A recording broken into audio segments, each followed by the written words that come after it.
হাত দিয়ে বুকের দুধ বের করার স্পোকেন টিউটোরিয়ালে আপনাদের স্বাগত।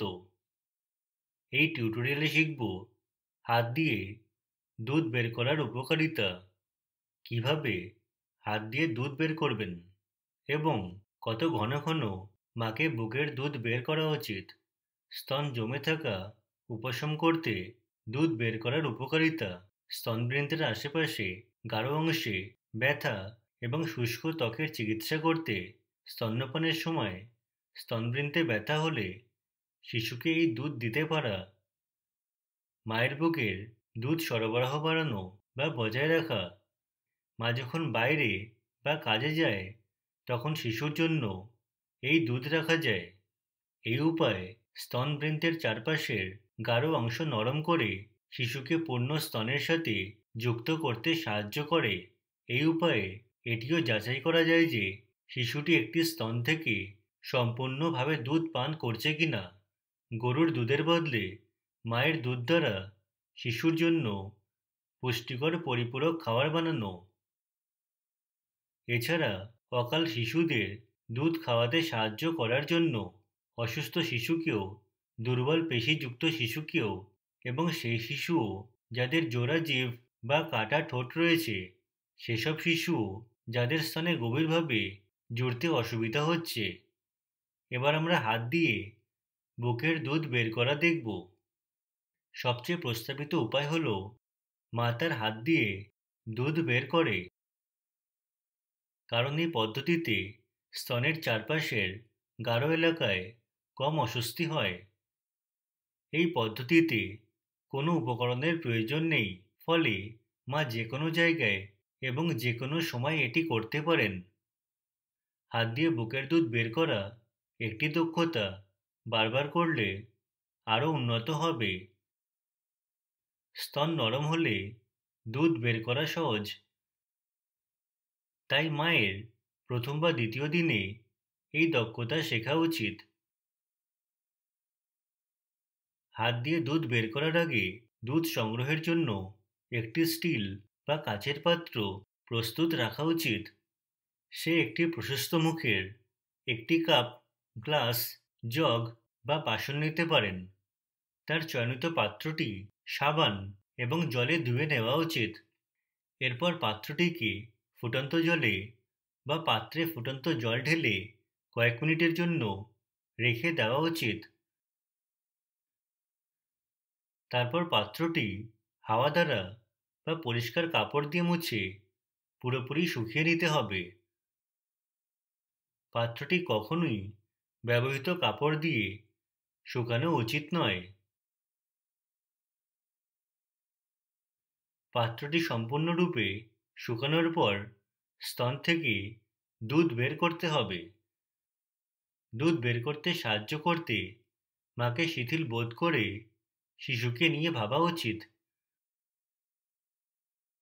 মা এগুলি চেষ্টা করতে পারেন চুপচাপ এবং একান্তে, বা একটি সহায়ক বন্ধুর সাথে বসা।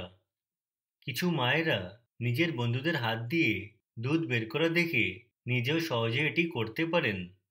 সে তার শিশুকে কোলে ধরে ত্বকের সাথে ত্বক দ্বারা জুড়তে পারেন, অথবা সে তার শিশুর দিকে তাকাতে পারে বা তার আওয়াজ শুনতে পারেন। কখনো কখনো শিশুর ছবি দেখে বা তার পোশাকের গন্ধ সাহায্য করে। তিনি উষ্ণ কিছু খেতে পারেন, তবে সেটি কফি, চা, অ্যালকোহল বা উত্তেজক জিনিস নয়।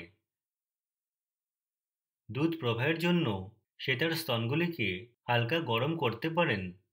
স্তন গরম করতে স্তনে গরম জলে ভেজানো কাপড় লাগাতে পারেন বা গরম জলে স্নান করতে পারেন। স্তনবৃন্ত এবং চারপাশের গাঢ় এলাকা উদ্দীপিত করতে সেগুলি আস্তে করে টানতে পারেন অথবা আঙুল দিয়ে ঘোরাতে পারেন। স্তন গোলাকারভাবে নড়াচড়া করিয়ে হালকাভাবে স্তন মালিশ করতে পারেন। মা একজন সাহায্যকারীকে তার পিঠ ঘষতে বলতে পারেন। কাউকে পিঠে ঘষার জন্য মায়ের উচিত বসে সামনের দিকে ঝোঁকা, হাতগুলি টেবিলে রেখে তার উপর মাথা রাখা উচিত। তার স্তন ঢিলেঢালা এবং ঝুলন্ত হওয়া উচিত। সাহায্যকারীকে মায়ের মেরুদণ্ডের দুই পাশে ভালোমতো টিপতে হবে। আঙুলগুলি বন্ধ থাকতে হবে এবং বুড়ো আঙুল বাইরের দিকে হওয়া উচিত। বুড়ো আঙুল দৃঢ়ভাবে বৃত্তাকার আকারে ঘোরাতে হবে।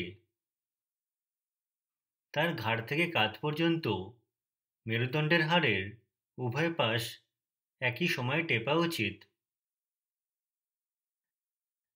তাকে এটি 2 বা 3 মিনিট করতে হবে। এই সকল উপায় বুকের দুধ বেরোতে সাহায্য করবে। এইভাবে বুকের দুধ বেরোনোকে অক্সিটোসিন রিফ্লেক্স বা লেট ডাউন রিফ্লেক্স বলে। অক্সিটোসিন রিফ্লেক্স শুরু হলে মাকে অবশ্যই তার হাত ভালোভাবে ধুয়ে শুকাতে হবে। তারপর তাকে আরামে বসতে হবে এবং একটু সামনে ঝুঁকতে হবে। তার স্তনের কাছে পাত্রটি ধরে রাখা উচিত। এখন তাকে একদিক দিয়ে তার বুড়ো আঙুল এবং আঙুলগুলিকে স্তনের উপর চাঁদের আকারে ধরা উচিত। সে যে কোনো হাত দিয়ে যে কোনো স্তন ধরতে পারেন এবং আগের হাত ব্যথা হয়ে গেলে সে অন্য হাতে ধরতে পারেন। স্তন ধরার সময় তার বুড়ো আঙুলটি স্তনের উপরের অংশে থাকা উচিত এবং আঙুলগুলি বুড়ো আঙুলের বিপরীতে অর্থাৎ স্তনের নিচের অংশে। বুড়ো আঙুল, স্তনবৃন্ত এবং আঙুলগুলি সর্বদা সরল রেখায় থাকা উচিত। স্তনবৃন্ত, বুড়ো আঙুল এবং তর্জনীর মাঝখানে থাকা উচিত। স্তনবৃন্ত এবং বুড়ো আঙুল এছাড়া স্তনবৃন্ত এবং আঙুলের মাঝে 2 আঙুলের দূরত্ব থাকতে হবে। আঙুলগুলি স্তনবৃন্তের খুব কাছে থাকলে দুধ বেশিক্ষণ নাও বেরোতে পারে। মা স্তনবৃন্তের চারপাশের গাঢ় অংশের নিচের দুধের নালীগুলিকে সংকুচিত করলেই আরও দুধ বেরোবে। এই ছবিতে মা তার ডান স্তন বাম হাত দিয়ে সঠিকভাবে ধরে আছেন। এখন একটানা চাপ দ্বারা স্তনটি কিছুটা ভিতরের দিকে চাপতে হবে। তারপরে হাত না নাড়িয়ে বুড়ো আঙুল এবং আঙুল দ্বারা স্তন ধীরে টিপুন এবং তারপর স্তনের উপর চাপ ছেড়ে দিন। মায়ের এই 3টি ধাপ পুনরাবৃত্তি করা উচিত: পিছনে টানা, আস্তে টেপা এবং ছেড়ে দেওয়া। প্রথম ধাপটি একটি গুরুত্বপূর্ণ পদক্ষেপ। টিপে পিছনে বুকের দিকে নিয়ে যাওয়া। শুধুমাত্র স্তন বৃন্তের দিকে টিপলে খুব কম দুধ আসবে, কিন্তু স্তন পিছনের দিকে টিপে টানা হলে স্তনের টিস্যু থেকে দুধ বেরোয়। এটি বেশি পিছনে টানবেন না, অন্যথায় এতে দুধের নালীগুলি বন্ধ হয়ে যাবে। মা যখন হাত দিয়ে বুকের দুধ বের করে তখন প্রথমে খুব অল্প ফোঁটা দুধ বের হয়। লেট ডাউন রিফ্লেক্স শুরু হওয়ার সাথে সাথে দুধ বের হতে শুরু করে। প্রথম কয়েকটি প্রচেষ্টায় দুধ ফোঁটা ফোঁটা বা ধীরে ধীরে আসা স্বাভাবিক। কিছু পরে বুকের দুধ স্রোতে আসতে শুরু করে, কারণ স্তনপানে হাত দিয়ে বুকের দুধ বের করা একটি দক্ষতা যা অনুশীলনের সাথে উন্নত হবে। জন্মের পর প্রথম দুধ, কোলোস্ট্রাম, কয়েকটি ফোঁটাতেই আসে, যা নবজাতকের জন্য যথেষ্ট। এই ঘন হলুদ দুধে শিশুর জন্য প্রচুর সুরক্ষামূলক উপকারিতা রয়েছে। মায়ের দুধের প্রবাহ কমে আবার ফোঁটাতে না আসা পর্যন্ত 3টি ধাপ পুনরাবৃত্তি করা উচিত। তারপর আঙুলগুলি স্তনের বিভিন্ন জায়গায় রেখে দুধ বের করা উচিত। যেখানে স্তন পূর্ণ মনে হয় সেই জায়গাগুলি থেকে দুধ বের করা উচিত। দুধের প্রবাহ কম না হওয়া পর্যন্ত কমপক্ষে 3 থেকে 5 মিনিটের জন্য দুধ বের করা উচিত। তারপর তার অন্য স্তন থেকে একইভাবে সকল জায়গা থেকে দুধ বের করা উচিত। তারপর আরও একবার উভয় স্তন থেকে দুধ বের করা উচিত। উভয় স্তন থেকে দুধ বের হতে মোটামুটি 20 থেকে 30 মিনিট সময় লাগে। প্রথম কয়েকদিনে বেশি সময় লাগে, কারণ সে সময়ে সামান্য দুধ তৈরি হয়। অল্প সময়ের মধ্যে দুধ বের না করা গুরুত্বপূর্ণ। মনে রাখবেন, হাত দিয়ে দুধ বের করতে ব্যথা হয় না। ব্যথা করলে তবে এটি ভুল কৌশল। স্তনের টিস্যু খুব নরম হয়। স্তনবৃন্ত এবং স্তনের ত্বক আঙুল দিয়ে ঘষবেন বা টানবেন না। এর ফলে স্তনে ব্যথা হতে পারে। স্তনবৃন্তের চারপাশের গাঢ় অংশের ত্বককে কষা বা টানা এড়িয়ে চলুন। এছাড়াও স্তনের বৃন্ত চেপে ধরা বা টানা এড়িয়ে চলুন। স্তনবৃন্ত টিপলে বা টানলে পর্যাপ্ত দুধ বেরোয় না। এটি ঠিক সেরকম যেমন শিশুর শুধু স্তনবৃন্ত চোষার মতো। হাত দিয়ে দুধ বের করার পর মাকে একটি পরিষ্কার কাপড় বা প্লেট দিয়ে পাত্রটি ঢাকা উচিত। তারপর পরে ব্যবহারের জন্য বুকের দুধ সামলে রেখে দেওয়া উচিত। বুকের দুধের নিরাপদে সঞ্চয় এবং শিশুকে সঞ্চিত দুধ খাওয়ানো অন্য টিউটোরিয়ালে বলা হয়েছে। এখন মায়ের কত ঘন ঘন দুধ বের করা উচিত তা আলোচনা করি। বুকের দুধ উৎপাদন শুরু করতে এবং দুধের মাত্রা বজায় রাখতে অথবা কম ওজনের শিশু বা অসুস্থ নবজাতককে খাওয়াতে প্রসবের পর যত তাড়াতাড়ি সম্ভব দুধ বের করা উচিত। প্রথমে তার থেকে কোলোস্ট্রামের কয়েক ফোঁটা বের হবে। এটি বুকের দুধ উৎপাদন শুরু করতে সাহায্য করে। এটি প্রসবের পরপরই একটি শিশুর দুধ খাওয়ার মতো কাজ করে। মাকে যতটা সম্ভব হাত দিয়ে দুধ বের করা উচিত এবং যতবার শিশু দুধ খেতে পারে।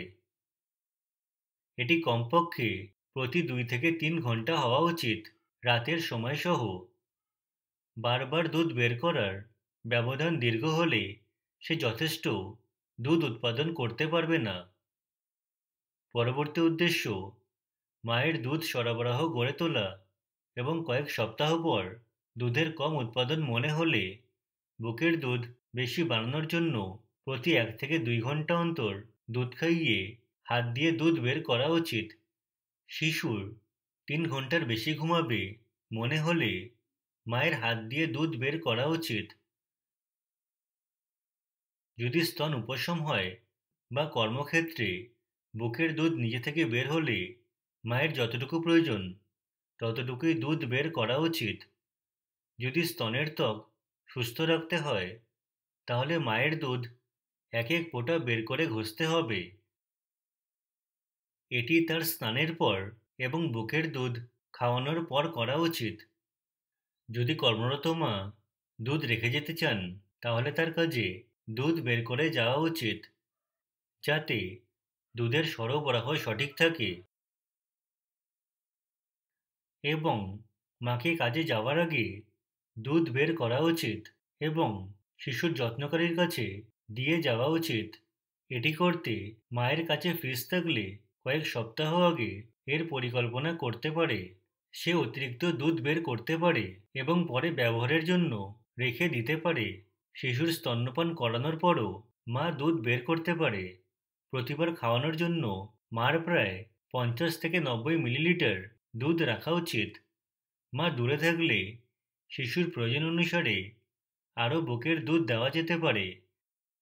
মনে রাখবেন, যত ঘন ঘন হাত দিয়ে দুধ বের করবেন তত সহজ এবং দ্রুত এটি বের হবে এবং মাও বেশি দুধ বানাতে পারবে। এটি আমাদের এই টিউটোরিয়ালের শেষে নিয়ে আসে। আইআইটি বোম্বে থেকে আমি বিদায় নিচ্ছি। যোগদানের জন্য ধন্যবাদ।